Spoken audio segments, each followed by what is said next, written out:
On va faire des progrès en anglais grâce à cette petit message. Cette session de regroupement pédagogique, je la resitue par rapport aux trois autres. Donc, la première, c'était tout simplement une présentation globale de la formation et bien sûr, déjà un premier retour de questions-réponses. La deuxième a été consacrée plus particulièrement à une étude de cas sur la commune de Moron-les-Bains pour voir comment on pouvait appliquer les différentes composantes du dispositif de contrôle interne du COSO. La troisième session de regroupement pédagogique a plus particulièrement porté sur l'environnement de contrôle, avec un focus important sur des questions de déontologie et sur la prévention des risques liés à la probité. Et nous avons également fait une étude de cas sur l'élaboration d'une carte des risques. Cette session est plus particulièrement consacrée au thème de l'information, information-communication, et plus particulièrement encore sur le thème du système d'information. Alors, je dis bien qu'au sein d'une administration publique locale, le système d'information n'intègre pas l'ensemble des dispositifs de communication au sein de la collectivité. Il restera toujours des informations papier, des communications orales, etc. Simplement, c'est quand même quelque chose qui devient central. Il est vraiment important que l'on puisse, dans le cadre de nos contrôles, apprécier le système d'information de la collectivité sous les deux angles. D'une part, l'angle vecteur de nos contrôles. On a besoin du système d'information pour accéder aux éléments, aux pièces, à tous les éléments justificatifs, mais aussi comme objet de contrôle, parce qu'on peut très bien, dans le cadre de nos contrôles, faire un thème sur le système d'information. Et effectivement, le système d'information est en soi porteur de risque. Donc, pour pouvoir intervenir avec un grand professionnalisme sur ce thème, que Marie-Odile et moi partageons, maîtrisant comme un peu moins que d'autres, nous avons fait appel à Valentin Montagnier et à Margot Danilou, qui sont donc des auditeurs du système d'information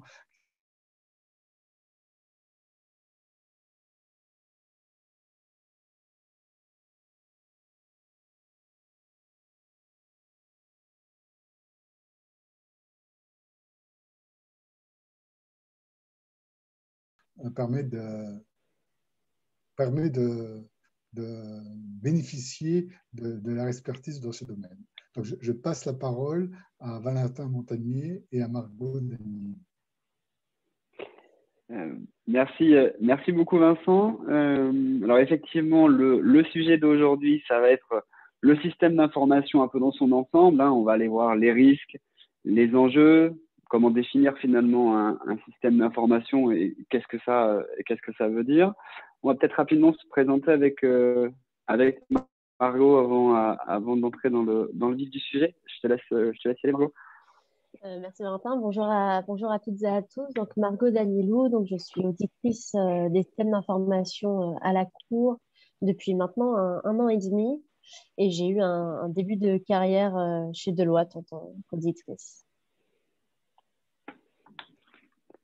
Super. Et donc moi, Valentin Montagnier, je suis responsable de l'équipe d'auditeurs au sein de la DMD et comme Margot, j'ai eu une expérience antérieure en cabinet.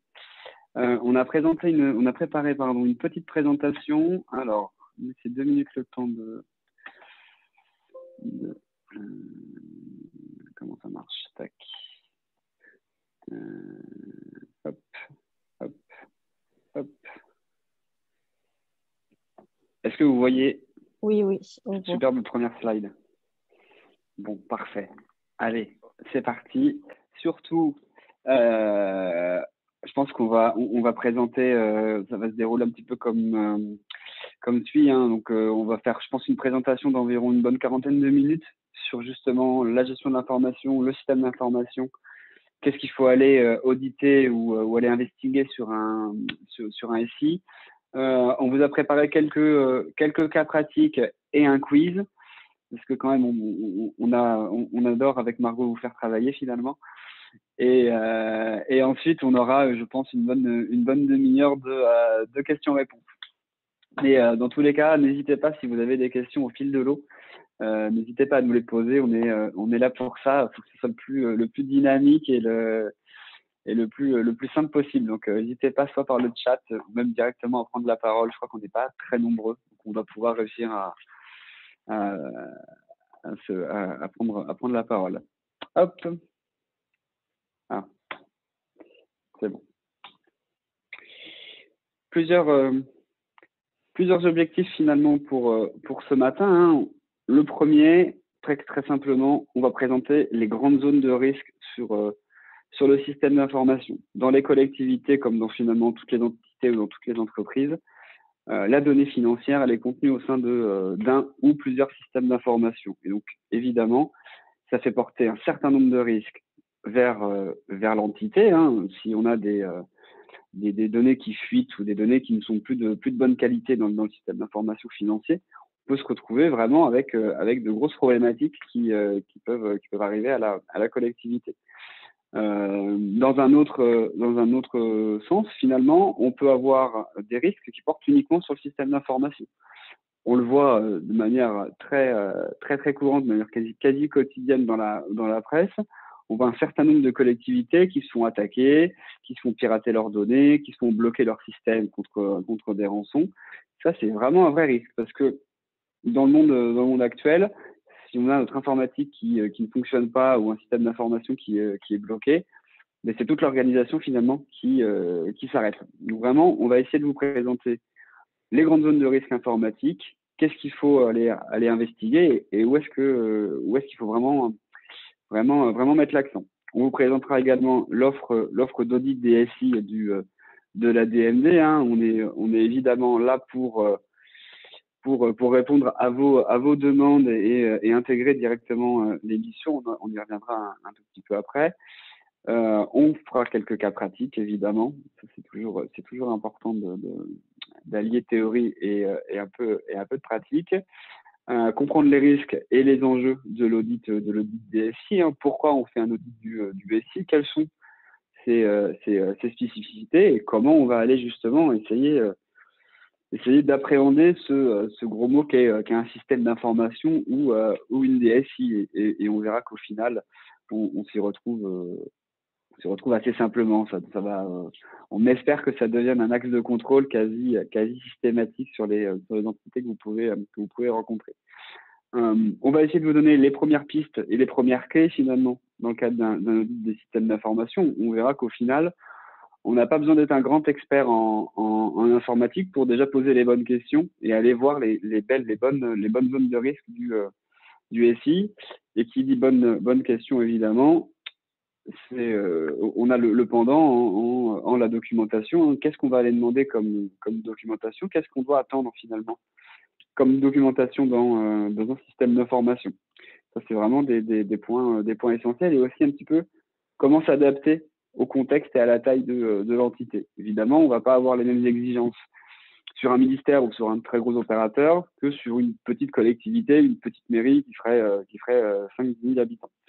Donc, on essaiera de vous donner les premières pistes finalement pour essayer de vous adapter. Et un dernier objectif, c'est aussi savoir quand faire appel à nous pour des audits des systèmes d'information, on va dire un peu plus critiques, où il faut une certaine technicité pour pouvoir rentrer dedans.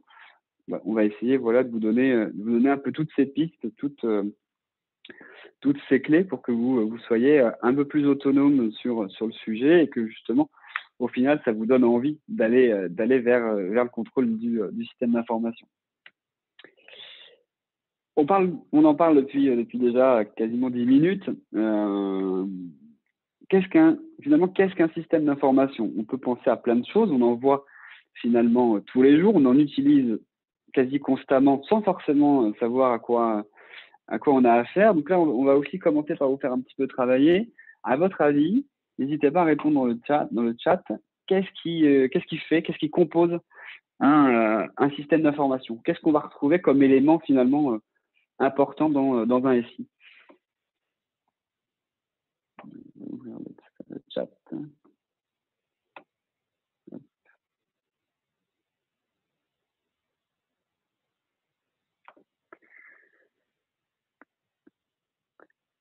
Allez-y, c'est toujours la première réponse qui est la plus difficile.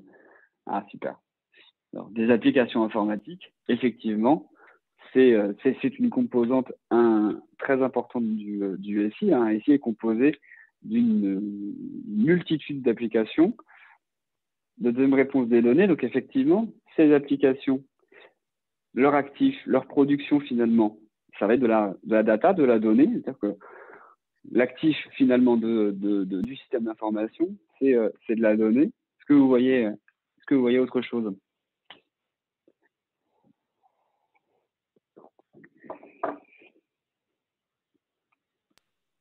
On nous dit des interfaces. Donc, en effet, c'est tout à fait le cas, puisqu'entre différents systèmes, il y a des interfaces qui permettent de justement faire communiquer les différents modules entre eux et faire communiquer tous les systèmes. On reviendra sur ce point un peu plus tard. Tout à fait. Donc, je vois ensuite un ensemble de ressources matériel, logiciel, données et procédures. Bon, bah, bien joué. Je pense que vous avez quasiment tout dit sur cette réponse. Des moteurs de recherche, effectivement, ça peut faire partie du système d'information. Pas forcément un composant essentiel, mais ça va plutôt en fait être dans des parties applicatives, dans des applications. Je pense que vous avez quasiment tout dit. On n'a quasiment rien à vous apprendre. Donc, effectivement, dans un système d'information, on va avoir plusieurs couches au final. La couche la plus basse, ça va être la couche matérielle. On appelle le hardware en anglais. Donc là, c'est vraiment les éléments physiques, les ordinateurs, les claviers, les souris, les serveurs, le câblage, éventuellement même les téléphones. Vraiment tout ce qu'on peut toucher, tout ce qui est installé finalement physiquement dans l'organisation et qui sert à faire transiter de l'information, ça reste du matériel, ça reste dans le système d'information. C'est vraiment la première couche. On verra par la suite que c'est également important d'aller contrôler sur certains points cette couche matérielle. Parce qu'au final, elle est également vectrice de risque. Un deuxième point, mais ça passe pas.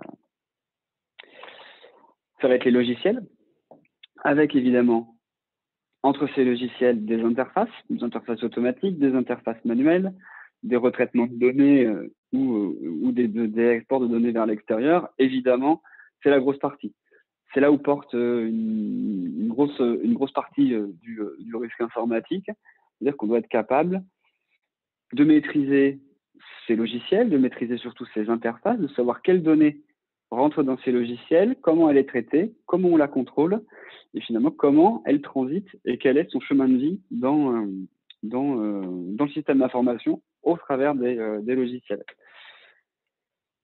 Un autre composant important du système d'information, c'est le personnel. Et évidemment, le système d'information, c'est pas quelque chose d'autonome. Il faut que ce soit travaillé. Donc, il y a des gens, justement, vous et moi, qui travaillons sur le système d'information, qui sont producteurs de données au travers d'applications qui sont supportées par du matériel. Donc, vraiment, ça, c'est un peu les trois piliers du système d'information. Et pour garder la maîtrise de ces trois piliers, et bien, on a toute une partie de procédure. Ça, c'est vraiment extrêmement essentiel. C'est-à-dire que ces procédures, ce corpus documentaire de procédures, il doit être là vraiment pour garantir finalement que tout est tracé, qu'on a une confidentialité des données, qu'on a une production de données de qualité et que le système d'information reflète bien finalement la réalité de l'organisme et la réalité notamment des données financières de l'organisme. Et donc, ces quatre parties de matériel, de logiciel, de personnel et de procédures, ça produit de la donnée, de la data, qui est vraiment, comme je disais tout à l'heure, l'actif du système d'information. Et donc, cette donnée, si on arrive à maîtriser le logiciel, le matériel, le personnel avec des procédures, on arrive à avoir une donnée de qualité qui est maîtrisée, qui peut être sécurisée, qui peut être accessible uniquement aux personnes à qui elle s'adresse. Et c'est comme ça, finalement, à travers de ces quatre items, qu'on a un système d'information au global, finalement. Hop, tac. Et donc, finalement, on parle de système d'information, mais on va surtout et très souvent parler d'une DSI, de la direction des systèmes d'information. Alors, le schéma est un peu complexe. Il n'est pas très joli parce que dans les slides, ça ne rend pas très bien. Je ne sais pas si vous le voyez. Je ne sais pas si c'est très clair. Alors, on voit bien, mais peut-être que tu pourras zoomer au fur et à mesure de tes explications. Je ne sais pas si… Alors là, Margot, tu me demandes des capacités que je ne suis pas sûr tout à fait avoir. Attends, je vais tenter quelque chose. Est-ce que ça marche? Ah, parfait. Bah là, on voit bien. Magnifique. Non, mais c'est fantastique. Comme quoi les systèmes d'information. Et donc, quand on va aller contrôler un organisme ou n'importe quelle entité, sur les systèmes d'information, on va vraiment s'attacher à aller contrôler la DSI, la direction des systèmes d'information. Et classiquement, on va retrouver une DSI qui va être coupée normalement en deux grands blocs. On va avoir la partie, ce qu'on appelle run, exploitation, maintenance, et la partie build. Alors, c'est des termes un petit peu anglais, un petit peu barbares. Grosso modo, c'est pas compliqué. La partie run, c'est l'exploitation et la maintenance. C'est les applications qui fonctionnent. C'est la vie courante du système d'information. On peut appeler ça aussi souvent la MCO, le maintien en condition opérationnelle. C'est-à-dire qu'on a un ensemble d'applications, de systèmes, de réseaux, etc. Et cette partie de la DSI, elle doit s'attacher justement à ce que tout fonctionne et à ce que cette DSI produise produise un système de qualité et j'ai perdu le nom, mais c'est pas grave. Être capable finalement de répondre aux demandes des utilisateurs au jour le jour. C'est-à-dire que c'est vraiment le fonctionnement classique des applications qui servent tous les jours aux utilisateurs. Donc, dans cette partie run, on va retrouver en général trois grands blocs. Une partie production-exploitation. Donc ça, c'est vraiment la production, c'est la gestion des traitements des applications métiers. C'est-à-dire que s'assurer que tous les traitements passent entre les applications, que tout est bien piloté entre les applications et qu'on soit capable de monitorer finalement un petit peu le chemin de vie de la donnée en temps réel sur le système d'information. Une deuxième partie, exploitation, c'est-à-dire que là, on va fournir finalement des ressources techniques pour les applications, pour les serveurs, etc., pour qu'ils soient capables justement de faire tourner ces applications et de les proposer vers les utilisateurs. Donc, ça passe par du maintien de serveurs, du maintien d'environnement technique, un ensemble de sujets plutôt techniques sur la partie exploitation. On va retrouver la partie support aux utilisateurs. Notre point d'entrée, nous, comme utilisateurs du système d'information, on a un souci, un besoin, une panne, une question. À la cour, on appelle le 95-21 et on est directement mis en relation avec quelqu'un qui va faire du support. Donc, c'est vraiment un peu plutôt la bobologie finalement de la DSI. On a un souci, on a des personnels qui ont des problématiques sur leur machine ou sur leurs applications. On passe par le support. Et une dernière partie pour le run, qui est vraiment système réseau et sécurité. Là, ça va vraiment être la couche, comme tout à l'heure, la couche plutôt matérielle, plutôt technique. Ça va être la gestion des serveurs, comment on câble tel ordinateur vers telle baie dans la salle informatique. C'est vraiment toute la partie réseau. Très peu de logiciels, mais purement vraiment du réseau. Et le pendant de cette partie run, je pense qu'on voit bien aussi, c'est la partie build. La partie build, c'est le futur. C'est l'investissement, c'est les projets qui vont arriver. On ne va pas le retrouver dans toutes les DSI. Ça nécessite quand même une taille assez critique et d'avoir des projets en fait de développement plutôt en interne. Typiquement dans des collectivités, dans des petites collectivités, on va très peu retrouver cette partie projet. Parce qu'on va avoir des collectivités qui auront plutôt tendance à prendre des solutions, on va dire, sur étagère et uniquement faire le maintien en conditions opérationnelles. Mais dans des organisations de taille un peu plus importante, on va quand même retrouver ces parties de build, de projet. Donc, très, très classiquement, on va retrouver une partie étude qui va être la MOA, très simplement, une partie développement qui va être directement la MOE. Et dans des structures assez organisées, on va retrouver une partie urbanisation qui, elle, va s'attacher finalement à faire le lien entre la production, entre le build et le run, pour finalement concevoir les évolutions, on va dire, un peu macro du système d'information. Et donc, tout ce petit monde, finalement, cette partie run et cette partie build, est piloté directement par le directeur des systèmes d'information, qui, lui, est le chef, tout simplement, le garant de la qualité de ces deux pôles, finalement. Et là, le schéma n'est pas tout à fait vrai, parce que la flèche qui est là, je vais la cacher. Hop.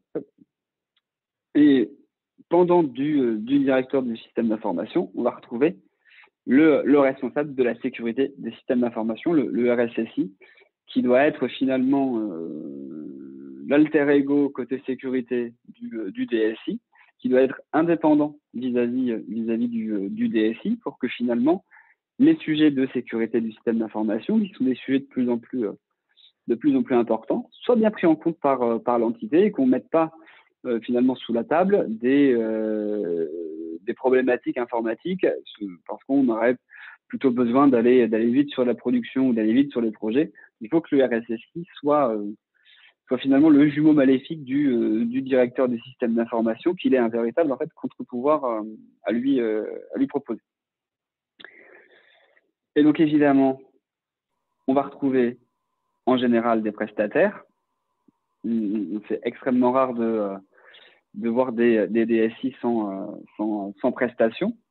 Donc, on va les retrouver à peu près partout. On peut retrouver de la prestation dans le run et dans le build. On va retrouver très souvent de la prestation du côté support aux utilisateurs.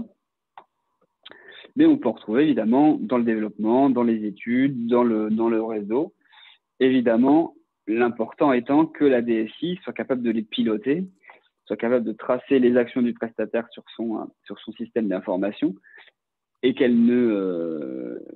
finalement le prestataire ne soit pas non plus trop maître du système d'information. C'est-à-dire qu'il faut être capable, il faut que la DSI soit capable finalement d'identifier ses compétences clés, d'identifier ses services clés vers ses utilisateurs, et d'être capable d'être en maîtrise de ces services clés. C'est-à-dire que si vous délocalisez à un prestataire toute la partie production et exploitation de toutes vos applications, la DSI sera plus en mesure, en fait, si la relation avec le prestataire se dégrade ou si le budget vient à manquer, sera plus capable finalement de maîtriser ces applications. Donc ça, c'est vraiment des points qu'il faut aller investiguer en finesse. La relation avec les prestataires, c'est vraiment extrêmement importante. Et donc évidemment, cette DSI, je reviens juste sur la question sur le RSSI dans 2 minutes. Cette DSI, elle va proposer des applications, de l'infrastructure, des services et du matériel, et ça pour tous les utilisateurs, que ce soit du côté RH, finance, paye, métier, tous les utilisateurs de la DSI sont évidemment tous les employés de l'organisation sont concernés. Et ces utilisateurs, évidemment, il faut qu'ils soient acteurs de la DSI. C'est-à-dire qu'on retrouvait très souvent, il y a une vingtaine d'années, des DSI qui étaient uniquement des centres de coûts. C'est-à-dire qu'ils avaient un budget, ils étaient juste là plutôt pour apporter les ordinateurs et mettre les applications en place. L'idée maintenant, c'est justement d'avoir une stratégie pour la DSI, et que cette stratégie, elle soit intégrée avec la stratégie globale de l'organisme. Et donc, pour justement avoir des retours avec ses utilisateurs et avoir finalement de la co-construction et des échanges, on a 2 biais. Finalement, pourquoi ça fait OK, pardon. Sur le côté en bas à droite, les évolutions, c'est-à-dire que c'est les utilisateurs qui doivent être aussi force de proposition à la DSI pour être capable de proposer des nouveaux projets ou des nouvelles évolutions sur le SI. Et de l'autre côté, les incidents, côté plutôt exploitation. Donc ça, c'est vraiment les deux typologies de retour des utilisateurs. Je ne sais pas si c'est très clair ce que je vous ai expliqué, mais c'est vraiment la structure classique d'une DSI que vous allez retrouver quasiment dans toutes les entités modulo la partie projet. Alors, on a une question sur le RSSI. N'hésitez pas à prendre la parole ou à l'écrire sur le chat comme vous préférez. Oui, merci. J'avais une petite question pour vous et votre collègue. Est-ce que le RSSI est prévu par un texte précis, comme on peut trouver le cas par exemple dans les sociétés cotées pour les comités d'audit? Et est-ce que comme le comité d'audit dans certaines sociétés, il a une filière de reporting top management, enfin tout en haut de la gouvernance de l'entité sans passer par sa chaîne hiérarchique, pour pouvoir alerter sur des sujets sans avoir le filtre de la hiérarchie? Alors, il n'y a pas de texte, pour le coup, qui force à mettre un RSSI, malheureusement. Et c'est un des grands problèmes, enfin des grands problèmes. Une des grandes limites de nos exercices sur les parties SI, c'est qu'on n'a pas forcément beaucoup d'exigences réglementaires qui sont derrière. Donc, c'est plutôt des bonnes pratiques, c'est des choses qui se font dans le métier, des choses qui sont plutôt de bon sens et de logique. Mais effectivement, si vous faites une recommandation en disant embauchez un RSSI ou mettez en place un système de sécurité de l'information, on peut pas se baser sur un texte. Et c'est vrai que c'est dommage. Et on nous pose la question très souvent. Enfin, c'est très classique et on a très très peu de textes en fait réglementaires sur les parties SI. On va avoir des textes un peu spécifiques sur certains domaines. On va retrouver le RGPD qui est pour tout le monde. Pour les données de santé, on a un certain nombre de référentiels qui sont contraignants. Sur les aspects plutôt gouvernance, on n'a pas vraiment de texte, on a plutôt que des bonnes pratiques. Et pour votre deuxième partie de question sur le reporting du RSSI, effectivement, il doit être en co-construction en tout cas avec le DSI. Ça va être un travail les deux sont très impliqués sur le SI, mais le RSI doit pas reporter au DSI, mais directement au secrétariat général, à la direction, vraiment plutôt au top management pour que justement les problématiques de sécurité du SI soient prises en charge et soient vraiment remontées. Mais de la même manière, on n'a pas de texte réglementaire qui cadre, qui borde cette remontée d'informations. Je ne sais pas si ça a été clair.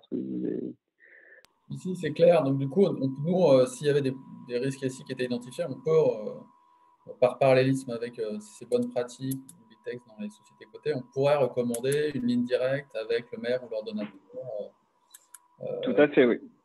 Si jamais on pensait qu'il ne serait pas assez indépendant dans son fonctionnement.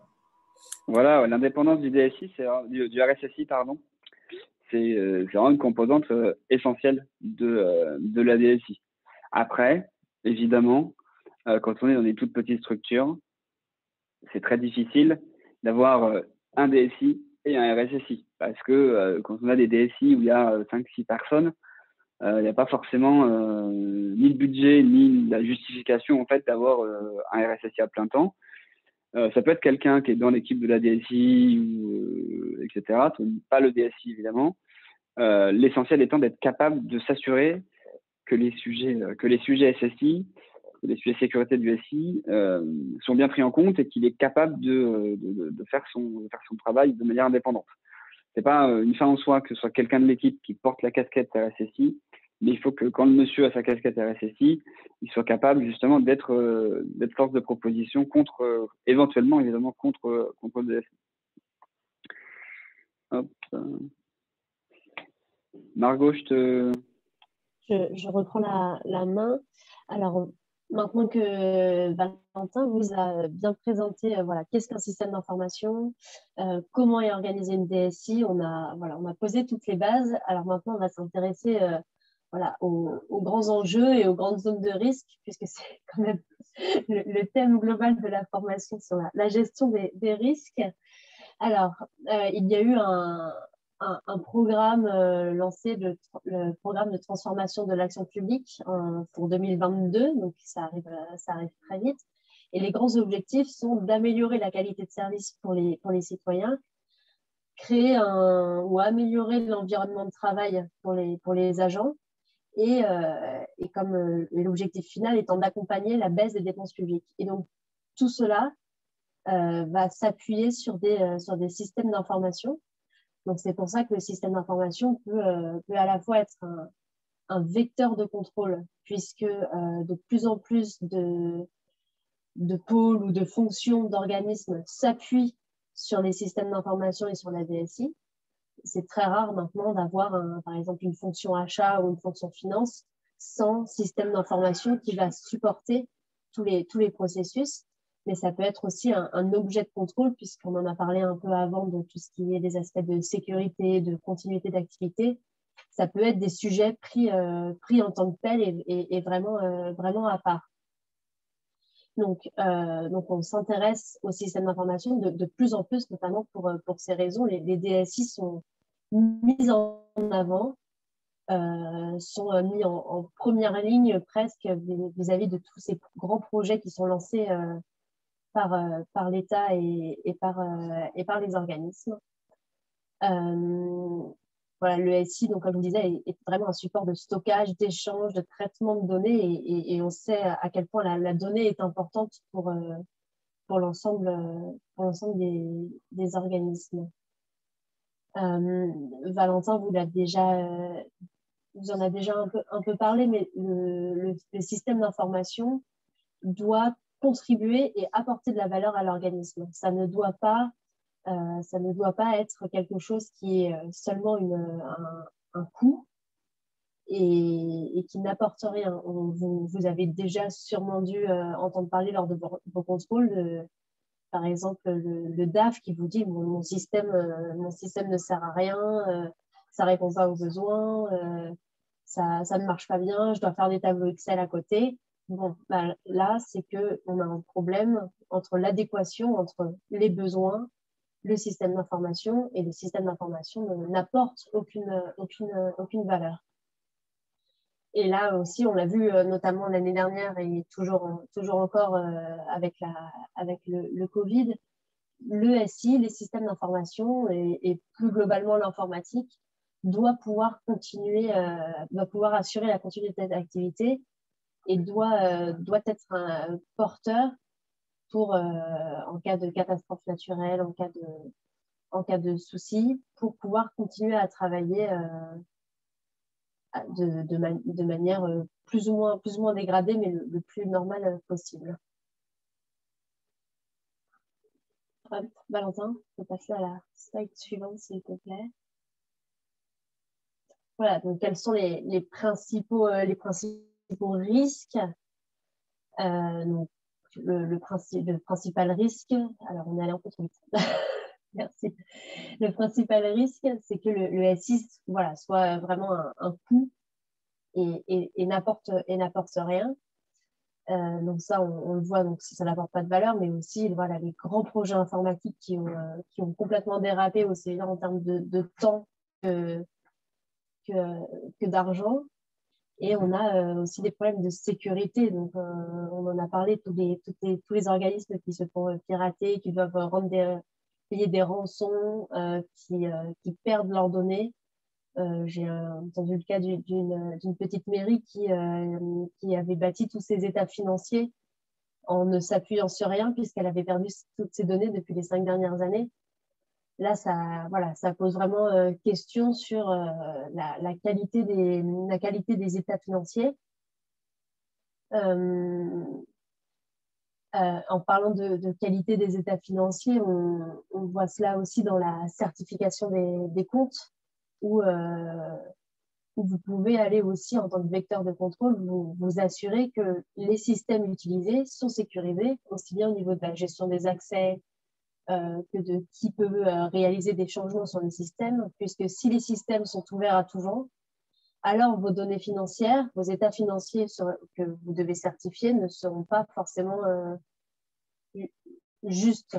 Donc là, c'est là où les risques sur les systèmes d'information sont vraiment importants puisqu'ils supportent toutes les données financières de vos organismes.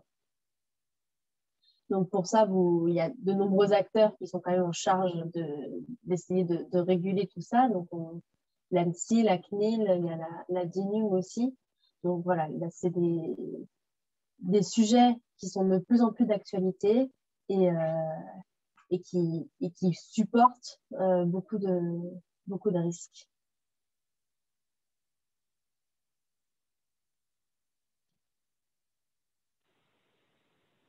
Ça ne veut pas passer? Oui, on peut. Oui, c'est bon.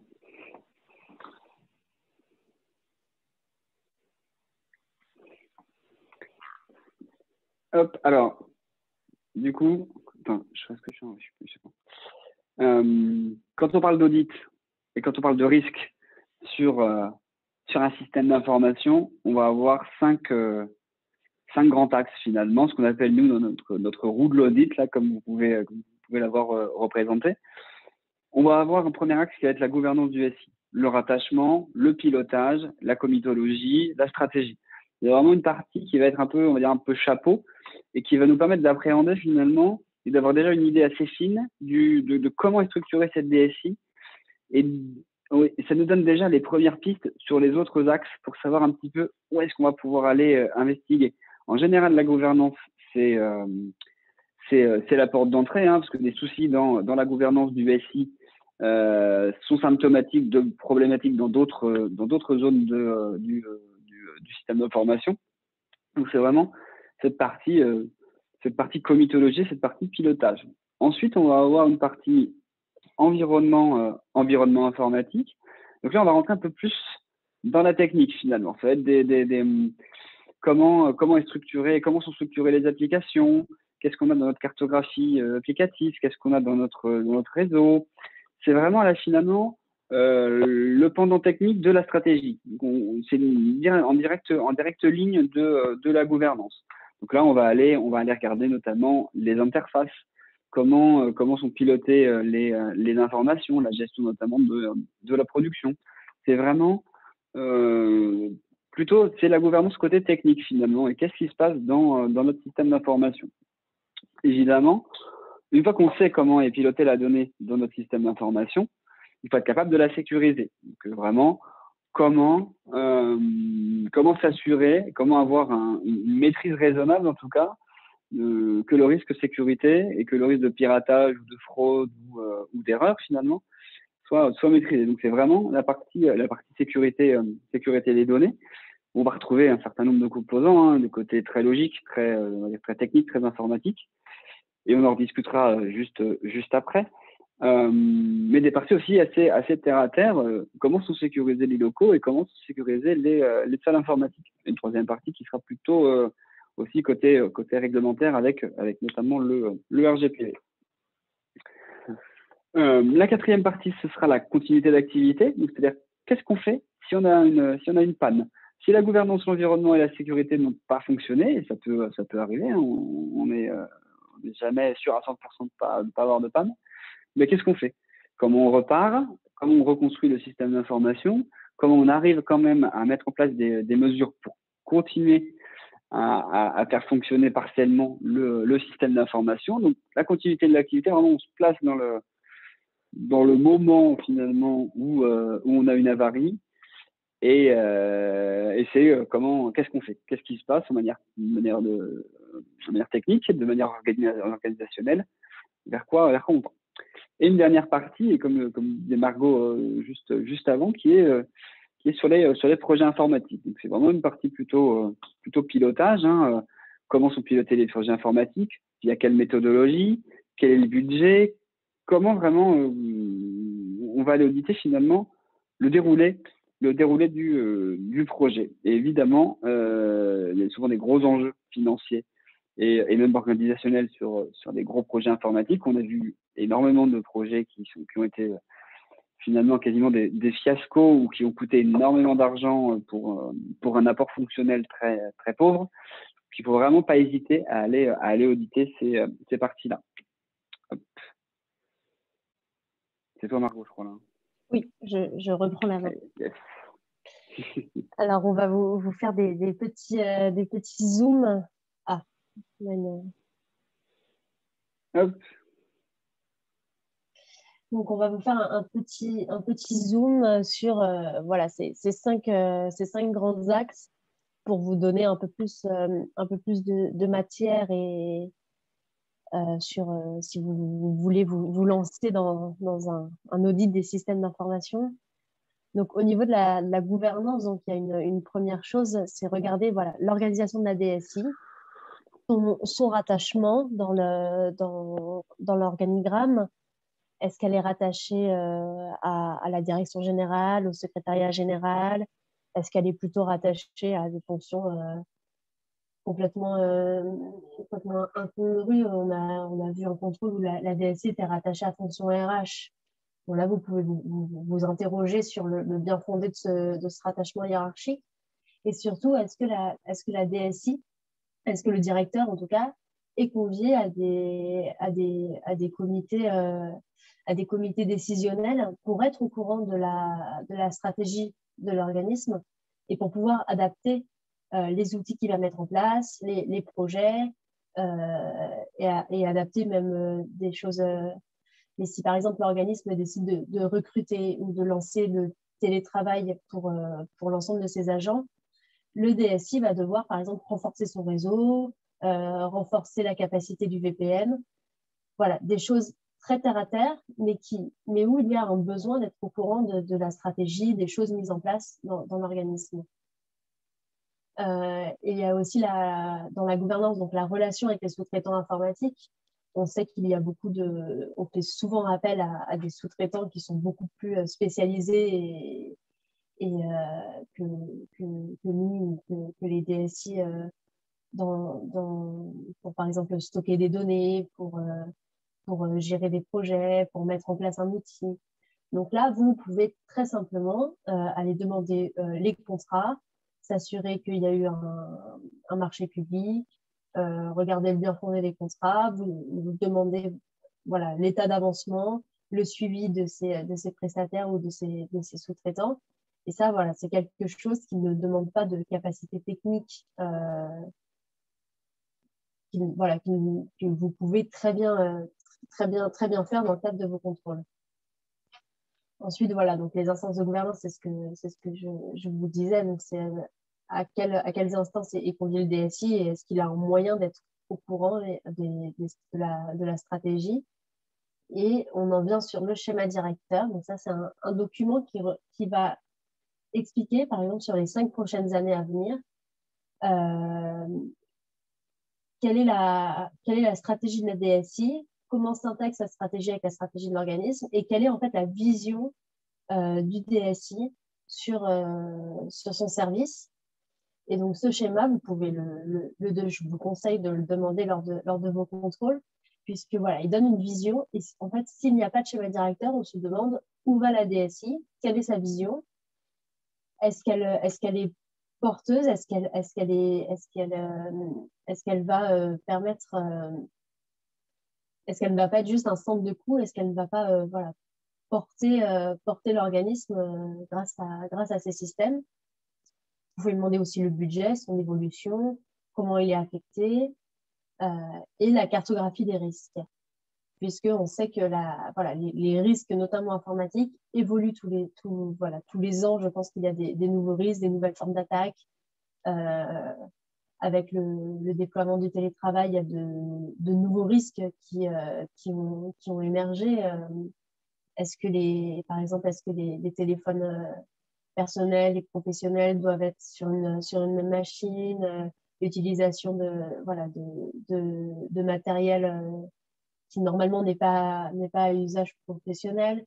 Tout ça, c'est des nouvelles choses qui apparaissent et il est impératif que la DSI se pose la question, quels sont mes risques, comment je les couvre, est-ce que je vis avec et est-ce que c'est des risques qui peuvent être vraiment impactants pour mon organisme.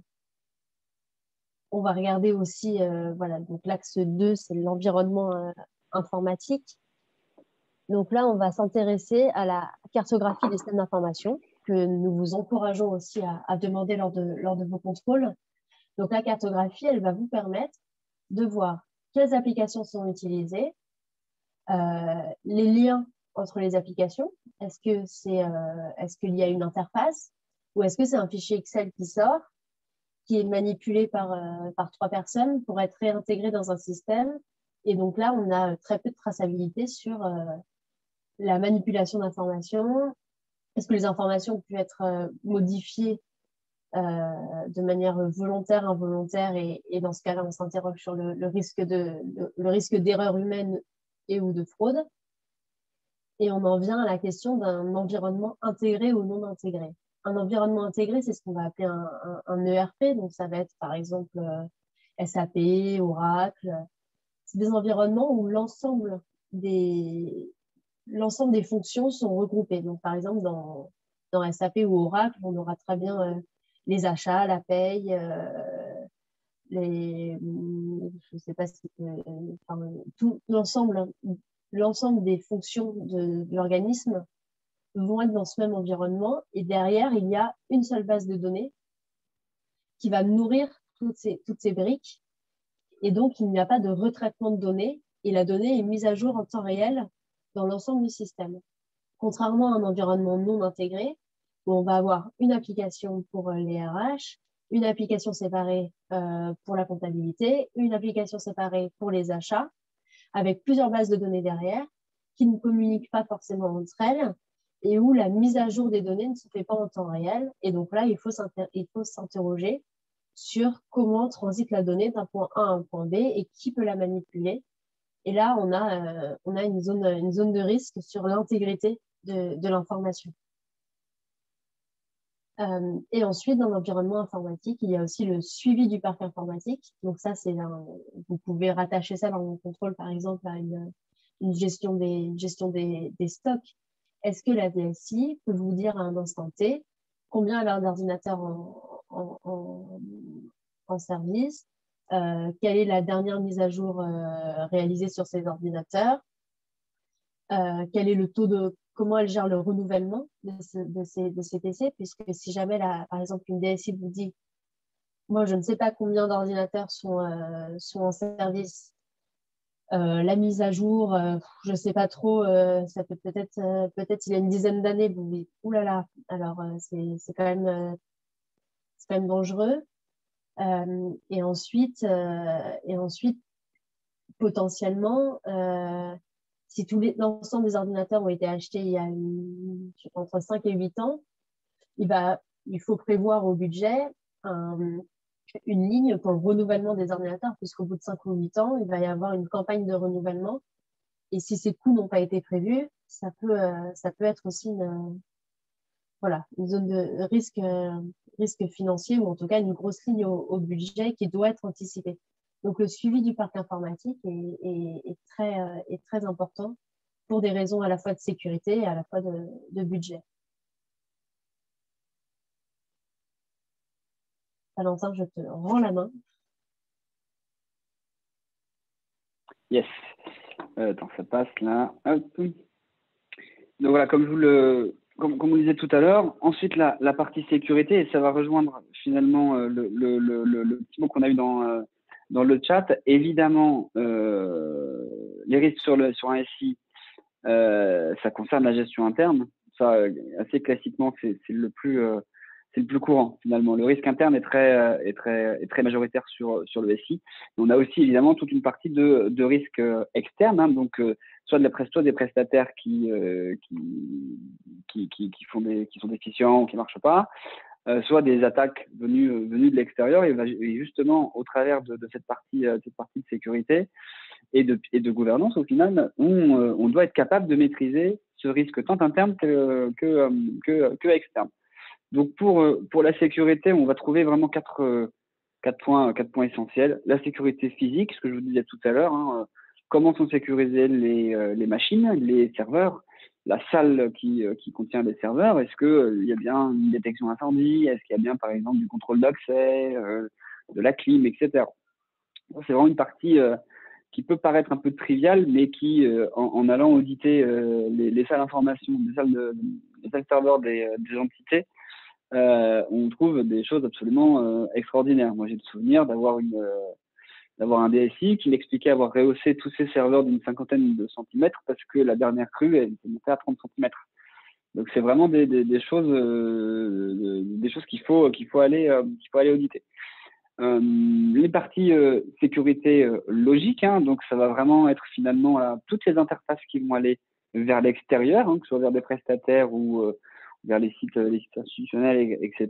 Donc, s'assurer finalement du bon niveau de maîtrise et de connaissance de la DSI sur toutes ces interfaces qui sont ouvertes à l'extérieur. Hein. C'est là vraiment d'où provient le risque externe. Et du côté plutôt interne, au final, c'est-à-dire comment on va piloter la gestion des habilitations, la gestion des droits. Il y a un certain nombre de techniques d'audit que vous retrouverez dans le guide qui expliquent finalement comment piloter et comment maîtriser ces habilitations sur son système d'information. Ça vaut énormément pour le risque interne, comme ça vaut aussi pour le risque externe.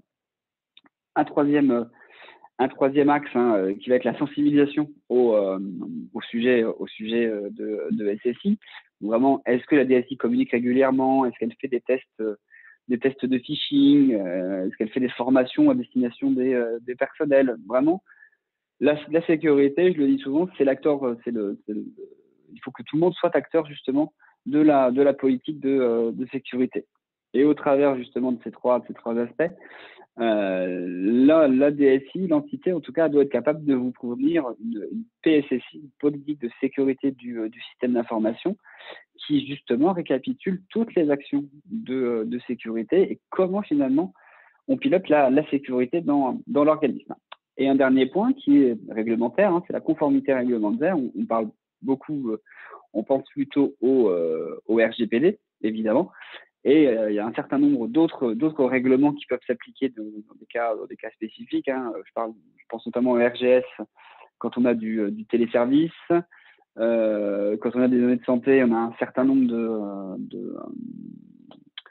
de textes réglementaires qui sont respectés. Hein. Typiquement, être hébergeur de données de santé, c'est obligatoire. Respecter certains de la PSSI, notamment de la PSSI S, côté ministère de la Santé. Il y a un certain nombre d'autres référentiels qui peuvent venir s'intégrer. Ce qui nous fait finalement une transition avec la continuité d'activité. Hein. C'est-à-dire qu'on a tout fait, on a tout essayé, on a mis un certain nombre d'outils et de mesures en place, mais hop, on n'est pas à l'abri d'une avarie, d'une problématique sur le SI. Donc là, c'est vraiment comment on repart, comment on arrive à soit continuer malgré une avarie, soit carrément repartir. On va avoir deux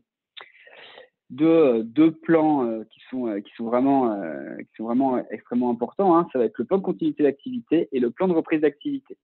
Plan de continuité d'activité, c'est comment on fait face à une avarie pour continuer à travailler. Le plan de reprise, c'est on a une avarie qui est arrivée sur le SI. Le SI est tombé, on ne peut plus travailler. Quelles sont les actions à mettre en place pour repartir?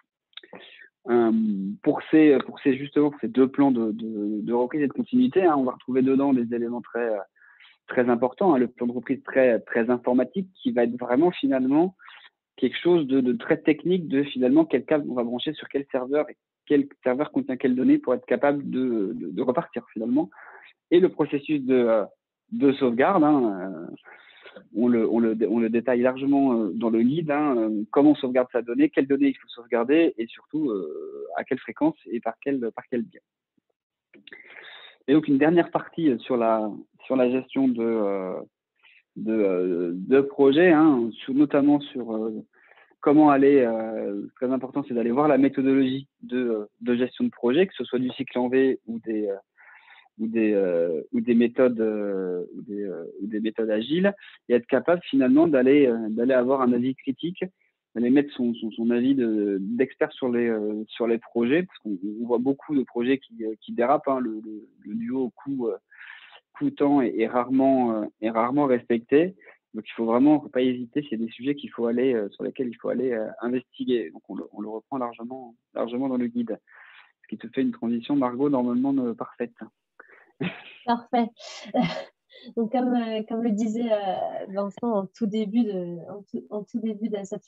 cette journée, nous avons participé à la rédaction d'un guide qui a pour objectif de vous donner les premières clés pour aller auditer le SI d'un organisme. Donc, ce guide, il se trouve dans Sésame, voilà, contrôle de la gestion, et le guide s'appelle Auditer le SI d'un organisme. Donc, on vous encourage vivement à le lire et surtout à l'utiliser dans le cadre de vos contrôles.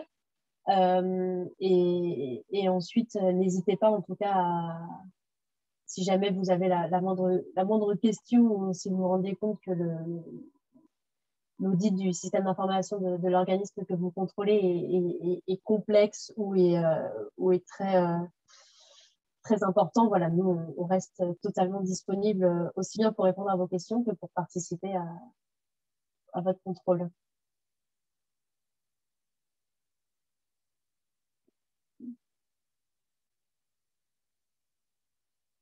Voilà, donc comment il est composé? Nous avons voilà, différents axes. Pour chaque axe, nous reprenons voilà, les enjeux, les risques. Il y a des parties bonnes pratiques, mais il y a surtout voilà, les questionnements. Nous avons surligné en bleu clair les questions les plus importantes.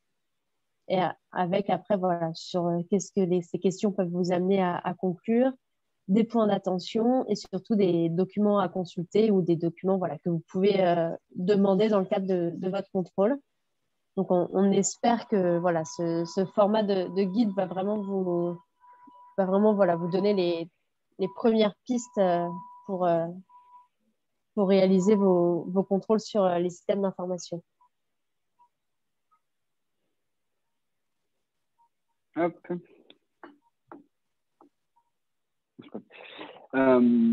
Très rapidement, on fait un petit peu notre pub, hein, on en profite aussi de cette intervention.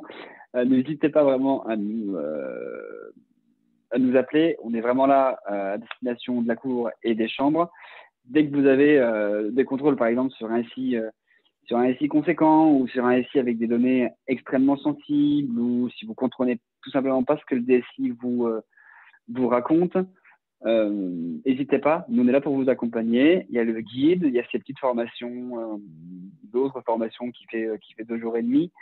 N'hésitez pas en tout cas à venir vers nous, même pour des conseils très rapides. On essaiera toujours de vous répondre avec plaisir. Et Margot, je te propose qu'on passe au cas pratique. Normalement, Oui. on doit être pile dans les clous. On va vous faire travailler un petit peu. On espère qu'on ne vous a pas trop assommé sur cette première partie un peu longue. Mais là, maintenant, c'est à vous de jouer. Donc, on va faire un premier cas pratique finalement sur la sécurité des données. Donc, on va vous laisser aller 3-4 minutes pour prendre connaissance du contexte. Hein. Ça, on le voit bien là, Margot? Tu me dis bien. Oui, j'arrive. Moi, j'arrive à lire, mais on peut zoomer si jamais. Tac. Je suis pas sûr de. Non, je peux pas zoomer parce que. C'est bon, hein. Franchement, on voit bien. Donc après. Ah non, là, c'est bon. Et donc voilà, je vous laisse prendre connaissance du cas. Qu'est-ce qui vous interpelle sur ce cas? Qu'est-ce que vous avez identifié comme risque? Et quelles recommandations finalement vous iriez faire dans ce genre de contexte?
Valentin, tu es déjà passé aux observations. Je ne sais pas si c'est volontaire.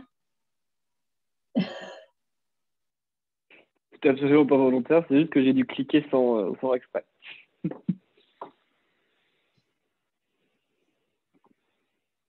N'hésitez pas à mettre ce qui vous interpelle ou des projets, des propositions de recommandations dans le chat.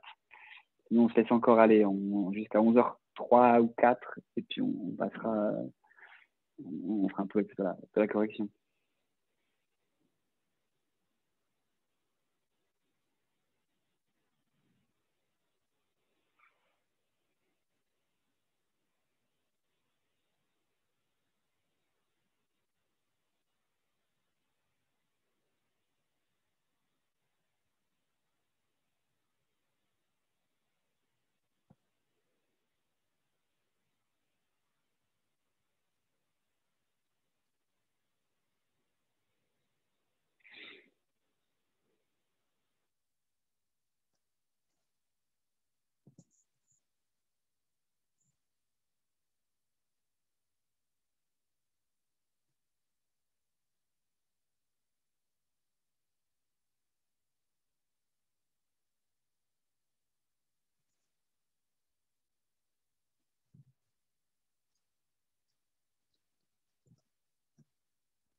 Alors effectivement, je vois déjà un premier commentaire dans la discussion. Risque de non-récupération des données si problème physique aux États-Unis et risque réglementaire si les autorités nationales ou UE obligent un jour à l'hébergement au sein du marché commun. Alors effectivement, on y reviendra un tout petit peu 2 slides après, vous avez tout à fait raison. Héberger ces données par le biais d'un prestataire américain, c'est extrêmement problématique. Ça nous fait passer sous la loi du Cloud Act américain qui permet finalement à l'État américain d'aller investiguer, d'aller voir, d'avoir accès à des données, même si l'hébergement n'est pas sur le sol américain. C'est une loi extraterritoriale des États-Unis.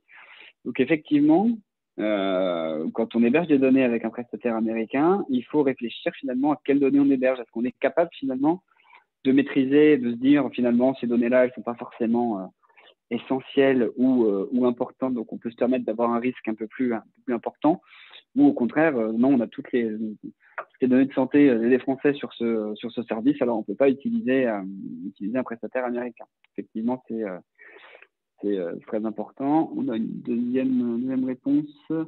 La copropriété pose question. Que se passera-t-il en fin de contrat avec le prestataire? Idem pour l'hébergement, une récupération des données, le PCA. Effectivement, la copropriété, ça peut être très bien.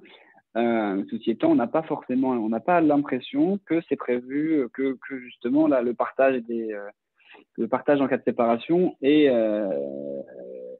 prévu au contrat.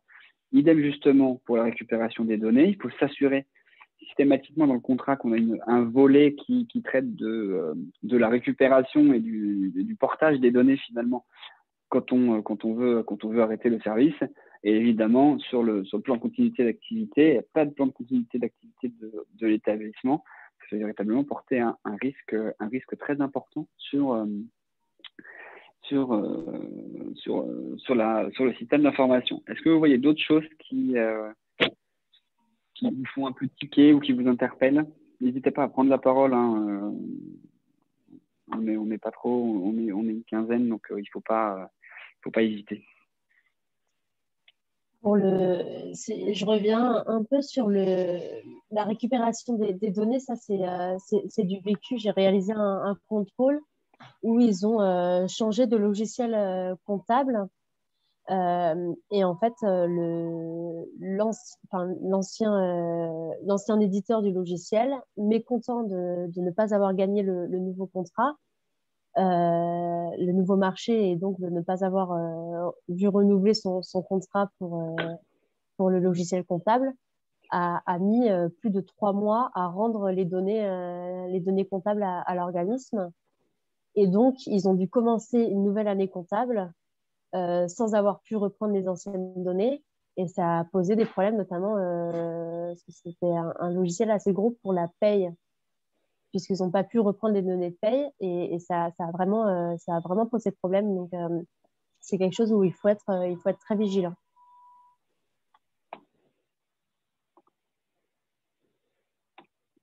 Effectivement, alors, on va passer à la slide suivante. Alors, plusieurs observations. Hein. La première sur l'habilitation des prestataires. À quoi finalement les prestataires ont droit dans le SI? Est-ce que la DSI est capable de maîtriser la gestion des habilitations et ce que peut faire le prestataire?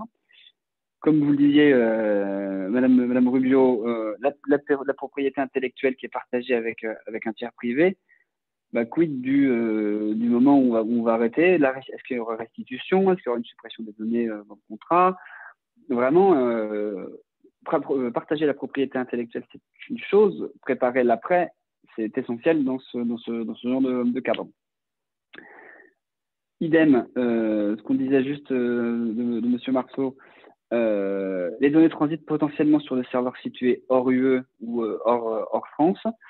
La conformité RGPD, on n'est plus vraiment sûr que d'une, ça s'applique, que les données sortent, si les données sortent du territoire, c'est des problématiques quand même très spécifiques au niveau du RGPD. Donc là, il faut vraiment aller investiguer sur, mais finalement, vous faites héberger votre donnée à l'externe, soit vous devez quand même être en maîtrise et être capable d'aller maîtriser, d'avoir du reporting sur cette donnée. Idem, pas de PSSI. Donc, on ne sait pas finalement comment est gérée la sécurité au sein du système d'information. On n'a pas non plus l'impression qu'on sait comment le prestataire s'assure de la confidentialité des données. Il n'y a pas d'harmonisation, en tout cas, des pratiques de SSI dans ce cas-là. Donc, c'est vraiment un risque fort sur le système d'information. Vous le disiez également, Madame Rubio, hein, on n'a pas de plan de continuité d'activité. Donc, en cas d'avarie, en cas de problématique, on ne sait pas.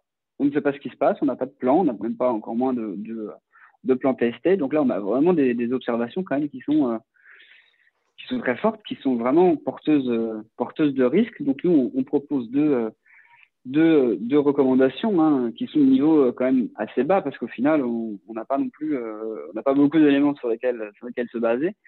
Première recommandation, c'est mettre en œuvre un PCA et en tester le niveau de service et impliquer finalement les directions métiers, afin de définir des délais de reprise et surtout des scopes de reprise de données et autres recommandations finaliser, je dirais même finaliser d'urgence la PSSI. Pour revenir sur le PCA, voilà, je vais donner un exemple. Quand on dit que les directions métiers devront s'impliquer, c'est très important puisqu'en fait, le PCA, en fait, en anglais, c'est plus parlant, c'est Business Continuity Plan. Et il y a vraiment le mot business qui montre que c'est pas juste la DSI dans son camp qui doit mettre en place quelque chose, ça doit être vraiment porté par les métiers, voire même par la direction générale, puisque c'est les métiers qui vont dire quelle est l'activité qui doit repartir en premier, et c'est eux qui vont définir leur niveau de risque, puisque ce n'est pas à la DSI de savoir quel est le risque acceptable pour les ressources humaines, par exemple. Et j'ai eu le cas en contrôlant un organisme le mois dernier, où il n'y avait pas de continuité d'activité. C'est quelque chose que la DSI essayait de porter depuis 2-3 ans. La direction générale n'était pas très intéressée, n'en voyait pas l'intérêt.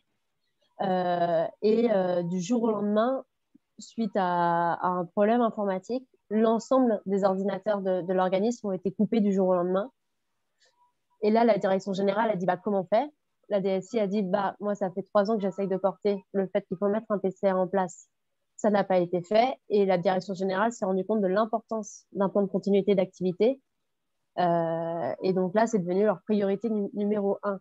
Mais on voit que c'est vraiment quelque chose qui doit être porté au plus haut niveau, puisqu'il en dépend de l'ensemble de l'activité de l'organisme.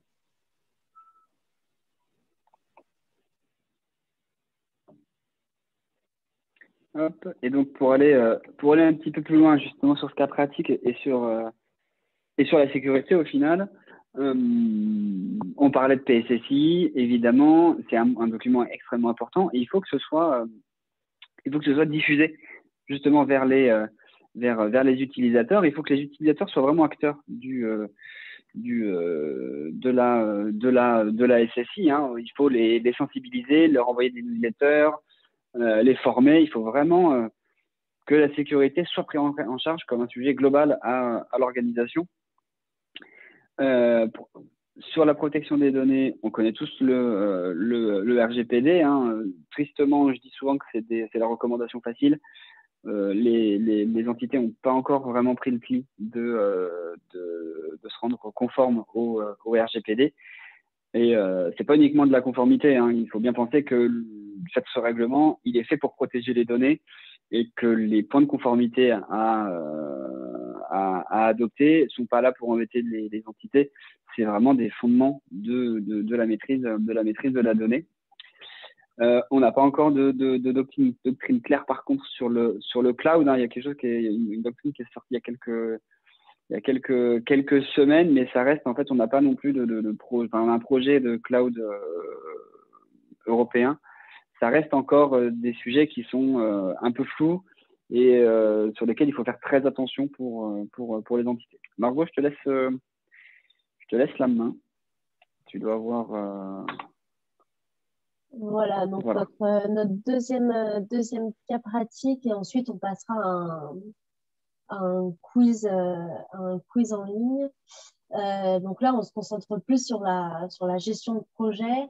Donc ici, c'est une gestion de projet plutôt informatique, mais ça pourrait être une gestion de projet pas informatique, puisque les problématiques et les risques sont assez semblables.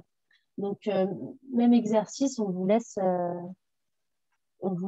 prendre connaissance de ce cas et voilà, nous dire ce qui vous interpelle, les risques identifiés et peut-être les documents que vous demanderiez. Voilà.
N'hésitez pas à nous dire, notamment, voilà, il y a des termes qui peuvent être techniques suivant vos connaissances, comme le cycle en V, la MOA, la MOE.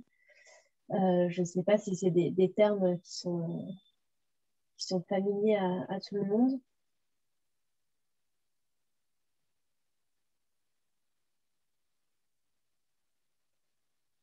Alors, dans le chat, on nous dit ne peut-on faire des tests de facturation sur les services pilotes avant la généralisation? Alors, en effet, c'est des choses qui arrivent souvent et qui sont même recommandées quand on développe une application qui va être mise en place sur l'ensemble du territoire. On va prendre un territoire donné pour réaliser des tests. Par exemple, si on met en place un nouveau logiciel pour l'ensemble des départements, on va tester en premier sur un département pour s'assurer que ça fonctionne bien. Et ensuite, on va prendre un département peut-être avec des caractéristiques différentes pour s'assurer que ça fonctionne bien aussi avant de déployer à tout le monde. Ça permet de, voilà, de faire des tests, de s'assurer que tout fonctionne et peut-être de réaliser la remontée d'informations sur ce qui ne fonctionnerait pas avant de pouvoir potentiellement créer des irritants si on développe quelque chose qui fonctionne mal sur l'ensemble d'un territoire.